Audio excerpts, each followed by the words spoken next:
haleluya, haleluya, puji Tuhan. Salam Bapak Ibu, Jemaat GPDI Kedung Muni Philadelphia yang saya kasihi. Jemaat GPDI Kedung Muni Philadelphia yang saya banggakan. Dari tempat yang jauh di zona merah di Jakarta, saya ingin mengabarkan, mengimpartasikan keberanian kepada saudara. Sehingga saudara menyikapi kondisi yang saat ini tidak baik, saudara tetap on fire melayani Tuhan. Puji Tuhan. Saya sebelum menyampaikan renungan singkat kepada saudara, saya ingin ucapkan salam dari sini. Salam on fire, haleluya. Sekali lagi saya katakan, salam on fire, puji Tuhan. Saudaraku yang terkasih di dalam Tuhan, pagi ini saya diberi kesempatan kepada Ibu Gembala untuk sedikit memberikan firman Tuhan kepada saudara, agar saudara semakin dikuatkan, agar saudara semakin semangat melayani Tuhan.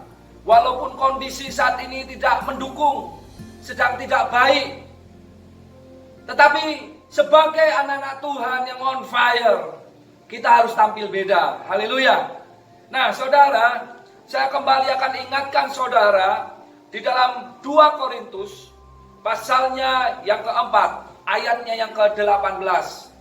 Firman Tuhan ini datang kepada jemaat di Korintus, mengingatkan kepada mereka bahwa mereka harus fokus membangun manusia rohani, bukan membangun manusia jasmani atau daging ini yang fana. Paulus mengingatkan kepada jemaat di Korintus, pentingnya membangun manusia rohani, karena manusia rohani itu bersifat kekal selama-lamanya, abadi, tidak akan hilang atau musnah. Puji Tuhan. Mari kita baca bersama-sama 2 Korintus pasalnya yang kedua, yang keempat, maaf saudara, ayat yang ke-18. Firman Tuhan, sebab kami telah memperhatikan yang kelihatan, sebab kami tidak memperhatikan yang kelihatan, melainkan yang tak kelihatan, karena yang kelihatan adalah sementara, sedangkan yang tak kelihatan adalah kekal. Puji Tuhan saudara, berkali-kali di dalam khotbah saya setiap minggu selama 1 tahun terakhir, saya selalu angkat tema ini, bahwa tubuh ini, daging ini, tidak ada yang kekal. Tubuh ini, daging ini, itu sifatnya sementara atau fana. Pemazmur bilang di dalam pasalnya yang ke-90, ayatnya yang ke-10. Firman Tuhan katakan, manusia umurnya hanya 70-80 tahun. Kalau toh pun lebih adalah penderitaan. Semua punya masa hidup, tidak selama-lamanya. Kalau saya punya bahasa kasar seperti ini saudara, setiap kita manusia yang hidup di muka bumi ini, nggak usah dimatiin, mati sendiri saudara. Tinggal tunggu waktunya. Bahkan kalau saudara mendengar kabar kemarin dari kampung halaman istri saya, Ibu Gembala, usia baru diwisuda, usia baru 22 tahun, meninggal karena asam lambungnya naik. Tetapi pemerintah setempat langsung menganggap itu corona. Maut atau kematian tidak mau memilih, mau tua mau muda. Kalau waktunya memang sudah harus datang kepada saudara atau saya, kita tidak bisa menolak. Lalu apa yang kita harus lakukan? Kembali kepada firman Tuhan, 2 Korintus pasal 4 ayat yang ke-18. Sebab kami, saudara dan saya, tidak memperhatikan yang kelihatan, yaitu tubuh atau daging atau jasmani kita ini, yang kelihatan, melainkan yang tak kelihatan. Karena yang kelihatan adalah sementara, tetapi yang tidak kelihatan adalah kekal. Saudaraku yang terkasih di dalam Tuhan, saya ajak mari jemaat GPDI Kedung Muni Philadelphia yang on fire. Saya bersyukur kepada Tuhan. Hari-hari ini di grup GPDI Jemaat Tuhan, di grup majelis, ya, semua memberikan informasi, memberikan video yang menguatkan membangkitkan iman kita untuk semakin dekat kepada Tuhan.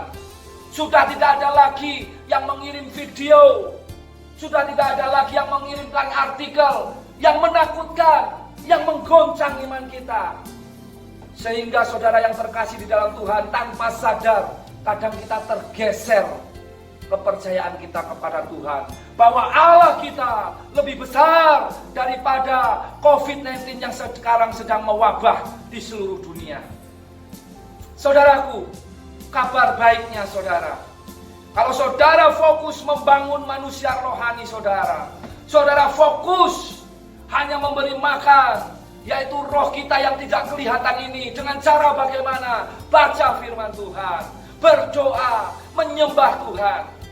Maka saya pastikan saudara akan mendapatkan sesuatu kekuatan, mendapatkan sesuatu kasih, mendatangkan satu ketertiban, mendatangkan satu damai sejahtera sukacita yang dari Tuhan. Saudara mungkin akan berpikir, mana ayatnya Pak Gem? Saudara pasti ingat dengan firman Tuhan yang sekarang sedang menjadi favorit di dalam gereja kita, yaitu 2 Timotius pasal 1 ayat yang ke-7. Allah tidak pernah memberikan kepada kita roh ketakutan, tetapi Allah memberikan kepada kita roh yang membangkitkan kasih, membangkitkan ketertiban, dan membangkitkan kekuatan. Jadi kalau kita menyelidiki firman Tuhan dengan benar, menjadikan firman Tuhan bukan hanya sebagai pengetahuan, tetapi firman Tuhan kita hidupi, kita percayai sepenuhnya, kita letakkan hidup kita di tangan Tuhan, maka firman Tuhan itu akan berkuasa menguasai hidup saudara, dan saudara akan melangkah dengan pasti bersama Tuhan, bahwa di sana ada janji-janji Tuhan yang akan digenapi dalam hidup saudara dan saya. Haleluya, puji Tuhan. Saudara, saya sangat miris, saya sangat sedih mendengar hari-hari ini katanya anak Tuhan, katanya hamba Tuhan, bahkan di satu daerah, di daerah kelahiran istri saya, di Manado sana, saya melihat ada satu gereja, tapi saya tidak sebutkan gerejanya apa. Saya hanya bersedih saudara ya, ada satu jemaat yang meninggal, udah tua juga usianya, dia kena asam lambung saudara ya, kena asam lambung. Dan itu memang asam lambung meninggalnya saudara ya. Tapi saudara tahu apa yang terjadi? Semua jemaat hadir datang dalam perkabungan itu. Tetapi pendetanya yang melayani itu pakai baju APD ya saudara ya. APD ya saudara. APD saudara. Salibnya gede sini, pakai baju APD ya saudara, pakai masker, pakai kacamata. Wow! Di mana kuasa firman itu? Saudara, saya kasih tahu, kalau memang orang yang meninggal itu memang pemerintah sudah nyatakan positif corona, saya tidak persalahkan hamba Tuhan itu pakai peralatan itu untuk waspada. Saya nggak masalahkan, itu namanya hikmat. Kita tidak mencobai. Sudah jelas orang itu kena corona dan kita mencobai, bukan Tuhan suruh, kita datang, kita doakan, itu namanya mencobai.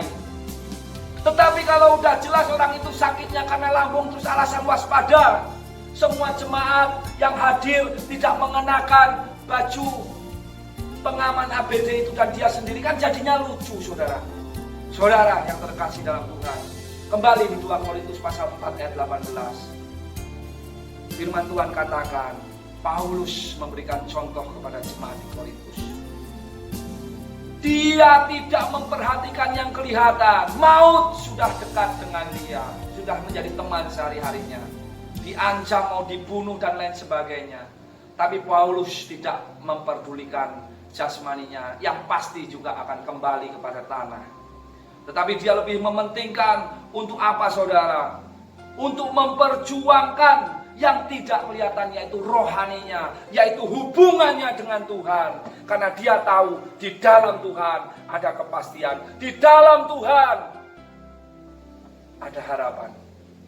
Saudaraku yang terkasih dalam Tuhan, saya tutup firman Tuhan ini dengan kita membuka di dalam Matius pasal 10 ayat yang ke-28. Semoga saudara masih ingat.